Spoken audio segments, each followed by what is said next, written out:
Alright guys, TacticalRab here and I hope you're doing well and enjoying your day. So far it's October in the Call of Duty League calendar. You know what that means. Cheating accusations are starting to fly yet again with some big Black Ops 3 Challs going down over the last few days. Dashy and Drazah not so happy with an absolute Black Ops 3 grinder in Sage, potentially stealing some money in a not so legitimate fashion. This guy's been thrown around for years. Is he cheating? Is he not? Some of these players think that he is, although the evidence is not necessarily so concrete. Very much enjoy your thoughts in the comments below. Hit the like button if you enjoy. Subscribe if you're new as always. I greatly appreciate it. Plenty as ever to get into. Kenny is back in business. We know that it's just a couple of days away now. This OpTic Legacy match this upcoming weekend that Kenny and the boys are going to be playing in. So he's back just in time, of course, for that. Bit of drama as well as ever. Scrappy, TJ, they're going at it. We saw the other day the custom like emblems and stuff that the guys are having in the game. We saw this from Blazt, right? The TJHaLy like Lion Man cards that they replicated in the game. TJ 4 championship, 0 rings, gym, food. And then TJ was like, right, I ain't having that. I'm going to make one for Blazt. And he came up with the following, which is absolutely hilarious. So pretty similar picture, to be fair, for both of the guys.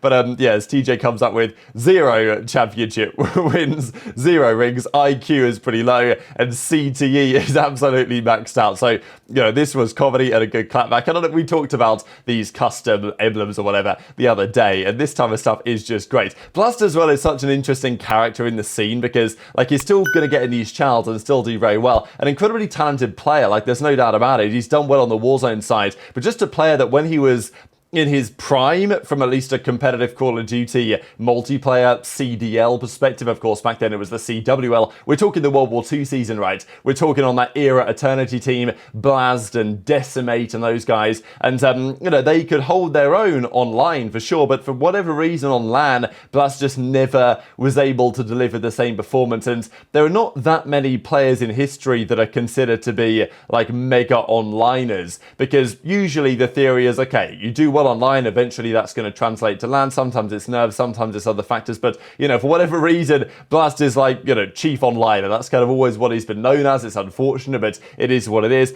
I think it still applies today, like there's certain players and teams that are better online than LAN for whatever reason, playstyle wise or whatever. But yeah, it's unfortunate when there are certain players with lots of talent and then, you know, they can never quite make it work on the biggest stage effectively, and, you know, that applies probably for Blazt as well. But speaking of these Black Ops 3.8, where lots of this drama was going down, we've got to dive into what was happening with this, well, cheating shenanigans potentially going through. So Dashy was playing on these, and we've seen plenty of this over the last few days as well. Dashy getting involved, lots of other pros getting involved. Of course, it was a big talking point a few days ago, you know, where's iLLeY, right? Because iLLeY loved a Black Ops 3 Chall. Like, this is one of his absolute bread and butter games, and yet in this off-season, right now, nowhere to be found. Shotzzy's kind of hinted the other day that he's still going through some stuff. Don't know what that stuff is. Of course, there's been some pretty mega speculation in the community, right? But look, it's Dashy, it's Drazah, it's TJ, it's Kremp, it's a few other pros, and then also a fair few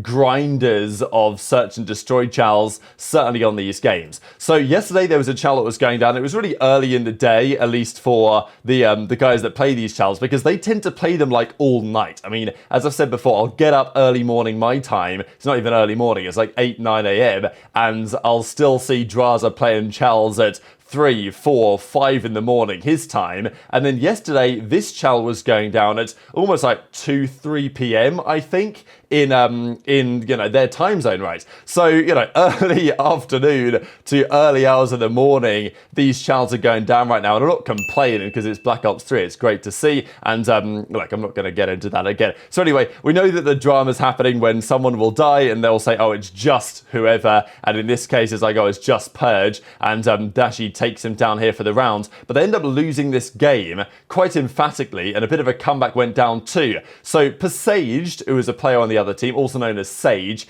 is always spotted in these Challs. He's everywhere on a Black Ops 3 Chall, and it's just been the game that he has played, we're kind of jealous to be honest, for the last like 10 years. Like, this guy, I don't think it's especially notable in Search and Destroy Challs on other games. it's pretty much just Black Ops 3, but he's always in these Challs, and he's always taken the pros' money. It tends to be how it goes here. So I just wanted to share this clip of when they complete the comeback, Sage and the boys on the other side from Dashy's team. Drazah wasn't playing in this Chall, he was actually watching on, and we'll see his comment in the description or in the comment section, basically in the chat, in a couple of seconds here. But as Sage and the boys make the comeback, Dashy doesn't seem so convinced this guy's for real. Safe. They're both mid? Okay. Grams just bunkered. Grams just came from Alpha. He was in bunker that whole time. I could tell the way he was playing, he had glitch, and then like he saw me, that he re-hits it like this guy's horrible at the game.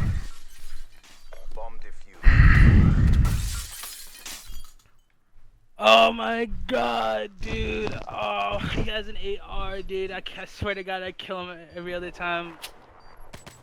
I'm actually not paying this kid, dude. This kid's literally, this kid might be like fucking, he's a dirty hacker. There are no words for what I just saw. It's good, Zach. No fucking way. Dude, Zach, I just got on right now. I feel so stiff, and I'm playing this dirty hacker. With these upgrades, you never stood a chance. Bro, I swear, Chad, like, this is the one COD I've been playing, like, off-season game, that, like, I've been getting comebacked on, like it's nothing, bro. 4-1, evaporated. Like, so Drazah was saying quite a lot here in his chat, but you know, following up on what Dashy said, like, hate hackers, you know, scam him, like, he's not getting his money type thing. So it's interesting, and even as Dashy kind of implies at the ends there, for whatever reason on these Black Ops 3 Challs, it just seems to be the case that he gets comebacked on all the time, as in he goes up big, and then all of a sudden it swings the other way. The implication there might be someone on the other team has toggled on a little wall hack or whatever. And like, is it possible to cheat on PC in Black Ops 3 back in the day? Sure, I'm sure that it is possible. It's obviously, it would be unfortunate if anyone was, but look, you'd imagine that wall hacks or whatever, just some little radar hack to know where the enemy is. I don't know. It could be plausible, it could be doable. We know that in the past, pros do like to accuse certain people of cheating.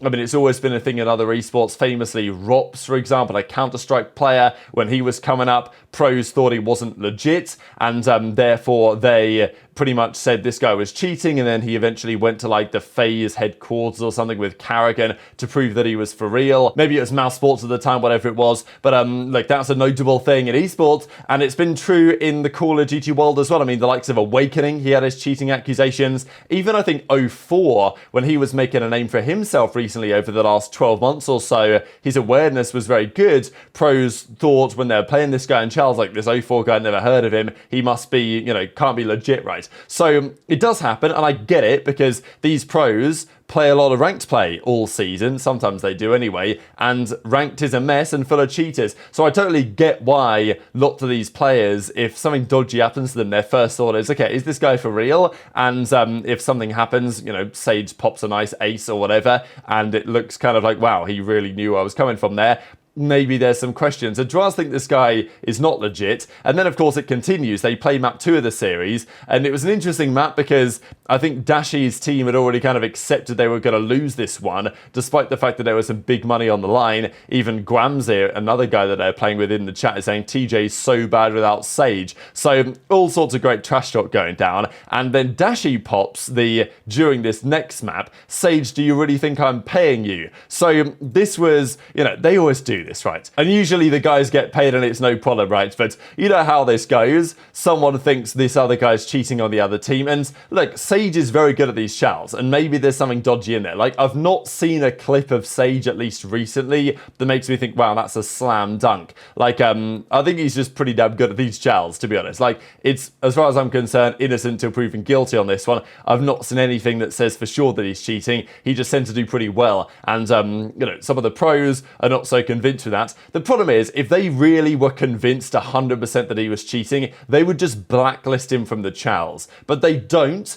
and then shortly after, they play with him. I mean, the amount of Challs that Dashy and Drazah have played with Sage over these last couple of weeks, like, they can't be fully sure he's cheating. I even saw Dashy, like, when he was playing a Chall just after this one, he had Sage on his team. Sage, you know, made a nice read and killed the guy, and Dashy was like, oh, yeah, nice one, like, you know, well played type thing. And he was saying it, like, straight up, not, like, taking the piss, because when he's on your team, it's great, isn't it? Like having a guy who knows what he's doing on this title. But anyway, you know how it goes. Dashy's team were down 4-1, and he was like, Sage, you think you're getting paid? Like, you're not legit. Like, there's no way I'm forking out the money for this one. And I imagine that they probably resolved it. But eventually they started to bring a bit of a comeback here. Sage was then also in the chat saying, you know, what did I do? LMAO. And Proloot was also there talking about it. And Sage was like, okay, whatever. And I imagine they got it somewhat resolved. And as I said, not that long after this, there was a Drazah, Dashy, and Sage all on the same team, right? So, you know, just an hour or so, couple of hours after Drazah and Dashy had basically said that Sage was cheating and they weren't going to pay him his money, or at least Dashy wasn't going to pay him his money, they turn out to be, they're on the same team, they're playing Money 8s again. So, pretty entertaining stuff as ever in the competitive COD scene. It's just good to see Challs and some competition go down in the off-season when there's no official CDL action for this month, but cheating accusations are never too far around the corner. But as is always the case when there's big money on the line, cheating accusations are only going to be somewhere close around the corner. But just before we close out the video, I thought I'd mention this here. So Prestinni, a player that if you guys have been around the scene only a couple of years, you might not be so familiar with. I think the last game that he actually played competitively was, well, he subbed in Vanguard, didn't he, for FaZe when Simp was unwell and Prestinni subbed in for like one series. I don't know if he said after that he was going to look to return. I'm not sure he ever quite got the opportunity to. Of course, he was a part of that legendary Huntsman lineup back in MW19 when he, died on that OpTic famous round against OGLA, but got all the info that the team was rushing down mid and eventually Huntsman took the round. But Prestinni is one of the more like enigmatic players, if you want to say that really in the league in some respects, at least in his career, because when he was at his best, he was borderline unstoppable. Right? Of course, brother of Arcetes won the World Championship with Arcetes, Simp, aBeZy, and of course Priestahh on eUnited back in 2019. And when Prestinni was full of confidence, like he was genuinely borderline unplayable. Like the guy played at a pace that was almost unbelievable and was very effective at doing so. And as he says, rewatching old matches, obviously the ones that I fried in, and I truly gotta say, when I'm confident, I'm a top player, and I'll always know and believe that. I wish I never lost the confidence I came into the league with. So yeah, interesting really from Prestinni, admitting that at some point maybe in the CDL side, I mean, like when the CDL came around, he was on Florida, then he was on Huntsman, and then shortly after that it all kind of started to fall apart for his career somewhat. So of course, like when Arcetes went to FaZe, he never got that opportunity, so then he was left in a bit of a tricky spot, right? And once the confidence goes for a player like Prestinni, it's difficult. But yeah, he falls into a very exclusive category who are just like incredibly hot and cold. Like I don't think there's ever been a player as hot or cold as Prestinni in the league, and it's pretty rare to find examples such as him. But at the end of the day, sure, he might not have had the career that he wanted on some level, right? He feels like he could have maintained the confidence and had a longer career, but he's still a world champion, and there's not many players in Call of Duty history that can say that. So very much interested to your thoughts as ever in the comments below. Hit the like button if you enjoyed, subscribe if you're new, take care, and I'll see you next time. You think if COD would have stayed on console and wasn't in the state it's in, you would have still been competing? No. COD was still on console when I was competing, bro. I quit competing just because, like TENS, for instance, bro, certainly not comparing myself to TENS in terms of skill, but it's kind of like a tough song and dance in the world of esports, where if you catch the right wave and momentum and you become like a popular player in like a very popular esport, you can make more money just from streaming and making content than you could while competing, and you have less stress. I could just sit here and stream and have fun and enjoy myself rather than trying to fucking scrim 8-12 hours a day. It just makes more sense, bro. So I miss competing from time to time, but now that I'm at this point in my life, bro, 32, like I've cherished those years of competing, but I'm definitely doing what's right for me now. Content full-time just makes a little bit more sense.